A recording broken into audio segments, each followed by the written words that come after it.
Bienvenido nuevamente a Crímenes Favoritos y hoy les estaré contando una historia de cómo una adolescente llamada Emanuela Orlandi desapareció en el Vaticano. Una historia de mafia, terroristas, agentes secretos y secuestros. Recuerda quedarte hasta el final para que veas el desenlace de esta historia. Emanuela Orlandi era una de las pocas ciudadanas del Vaticano. No sé si lo sabían, pero no hay muchas personas con nacionalidad vaticana debido a que esto sostiene por concesión, no sostiene por nacimiento. Y es la única en este tipo en el mundo. Solamente las personas que trabajan para el Vaticano pueden obtenerla. En el caso de Manuela, la sostuvo cuando su abuelo era empleado del Papa, cuidaba los caballos, y el Vaticano pues, le otorgó la ciudadanía y le otorgó una vivienda dentro del Vaticano. Luego nace el papá de Manuela, que vivió en la misma casa donde vivió Emanuela y su abuelo. Lo extraordinario de este caso es que es la primera vez que sucede algo así a un ciudadano en el Vaticano. Emanuela era una adolescente aficionada a la música, se dice que era una adolescente con muy buenos principios y valores. Su padre era Enrico Orlandi, quien trabajaba en la Secretaría Particular del Santo Padre, pero se sospecha que realmente era un agente secreto. Y menciono esto porque probablemente más adelante vayamos a tocar un poco de esto y esto pueda también estar influyendo en lo que fue la desaparición de Emanuela Orlandi. La desaparición de esta joven de 15 años ocurrió el 22 de junio de 1983. Ella salía de la escuela de música localizada en el centro de Roma. Esta solía ir al colegio por la mañana y en la tarde, 3 veces a la semana, estudiaba música en la escuela de Santa Apollinari. Ella tocaba la flauta traversa y el piano. Solía ir caminando o tomaba un bus frente a la puerta de Santa Ana. Su hermano solía acompañarle y la buscaba también. Un día, Emanuel y su hermano se pelearon porque su hermano tenía un date con una chica y él decidió no acompañarla. Entonces Emanuela se enojó y se tuvo que ir sola. Ese mismo día, cuando Emanuela iba caminando a la escuela sola, había un auto estacionado y se bajó una persona y le ofreció distribuir unos volantes para un desfile que había. Esa persona le ofreció una cantidad de dinero bastante alta para la época, que eran 375 libras. Ella le dijo que lo iba a conversar con sus padres y llamó a la casa de los padres y le contestó a la hermana. La hermana dijo que le había parecido una cifra muy alta para el trabajo que era. Pero Emanuela dijo que cuando saliera a la escuela el hombre le iba a estar esperando afuera, ella iba a tomar los volantes y seguía para la casa. Una compañera de clase, Rafaela Monsi, dejó a Manuela parada en el colectivo de la escuela. El único testimonio que se tiene hasta ahora mismo. Eran como las 7:10 de la noche más o menos. Y a las 7:15 Emanuela iba a encontrarse con la hermana de la amiga Rafaela, que se llamaba Cristina, en un puente para seguir caminando para la casa. Parece que vivían más o menos relativamente cerca. Luego de esto, la amiga de Manuela, Cristina, cuando vio que ya no llegó al lugar, fue a la casa de los padres y avisó a su hermano y a la familia. Y el hermano comenzó a buscar por todas las áreas limítrofes, las plazas, todos los lugares cercanos a la escuela de música, pero no tuvo éxito. La cosa es que la familia de Manuela avisó a la Secretaría del Cardenal, a la policía y hasta el mismo Papa se enteró del problema. En ese momento el Papa estaba de gira.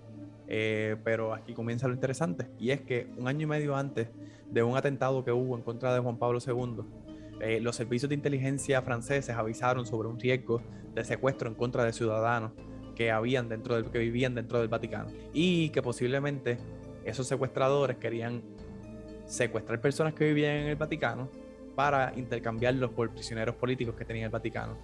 Esto se sabe porque el Papa le dijo la información a personas cercanas que trabajaban con él, como mayordomo, familias cercanas, pero no se lo avisó a todas las personas en el Vaticano. Varios días después de la desaparición, el servicio secreto italiano fue a casa de Manuela para verificar todo, llamadas, cartas, amistades, e interrogar a todas las personas que pudieran estar relacionadas con este secuestro, pero no tuvieron éxito, no encontraron absolutamente nada. Se sabe que un día el Papa Juan Pablo II fue a la casa de Manuela y la visitaron y le dijo que estaba haciendo todo lo posible, pero que él pensaba que este caso no se trataba de un simple secuestro, que se trataba de terrorismo internacional. 3 días después, el Papa fue a visitar a uno de los prisioneros políticos que se llamaba Ali Akka, que era el hombre que había hecho el atentado anteriormente.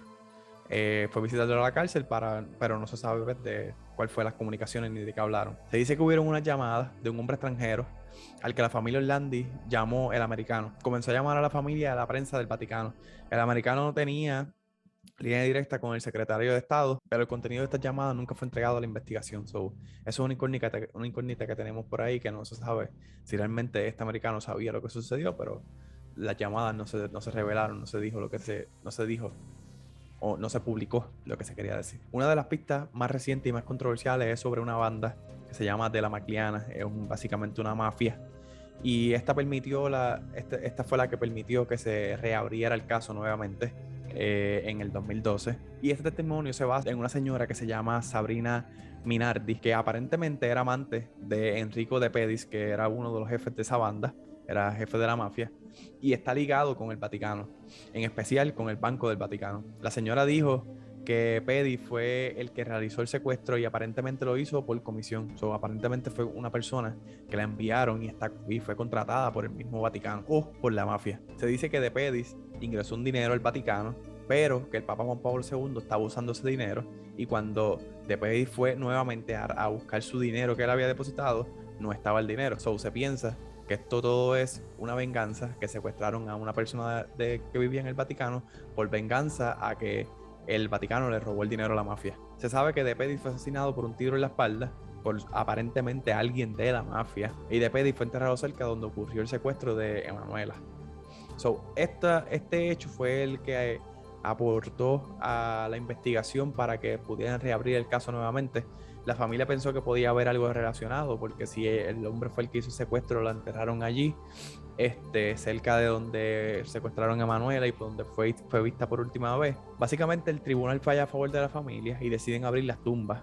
La tumba de este mafioso, de Pedis. Y cuando abren las tumbas se dan cuenta que no encontraron nada. Básicamente la familia abogó para que se abriera la tumba de este hombre que estaba enterrado cerca de la Santa Sede, que eso es un dato interesante, no se sabe por qué van a enterrar un mafioso en ese lugar que se supone que se ha santificado. Pero anyway, vamos al caso. La cosa fue que abrieron las tumbas, y cuando abrieron la tumba solamente se encontraron los huesos de Pedis, no se encontró nada más de Manuela. Luego de muchos años de investigación le preguntaron al hermano de Manuela las preguntas iniciales. ¿Quién tú crees que secuestró a Manuela? ¿Por qué? ¿Y cómo? Y la respuesta de él en ese momento fue la siguiente: estoy convencido de que esto es algo relacionado con el Vaticano. Ella fue una pieza de un rompecabezas de extorsiones. Había distintos grupos de poder en el Vaticano, varias corrientes internas en el pontificio del Papa. Creo que la secuestraron para llevar la atención al máximo contra el Vaticano. Mi impresión es que llamaron a la Secretaría de Estado y le dijeron: tenemos pruebas y sabemos esto. Cosas que son importantes para la iglesia. No buscaban extorsionar a una familia. El mensaje mafioso era para el Vaticano, no para una familia que vivía en el Vaticano. Y déjanos en los comentarios qué ustedes piensan. Recuerda suscribirte al canal de Crímenes Favoritos para que seas parte de esta comunidad. Y recuerda dejar en los comentarios qué tú piensas que sucedió con Emanuel Orlandi.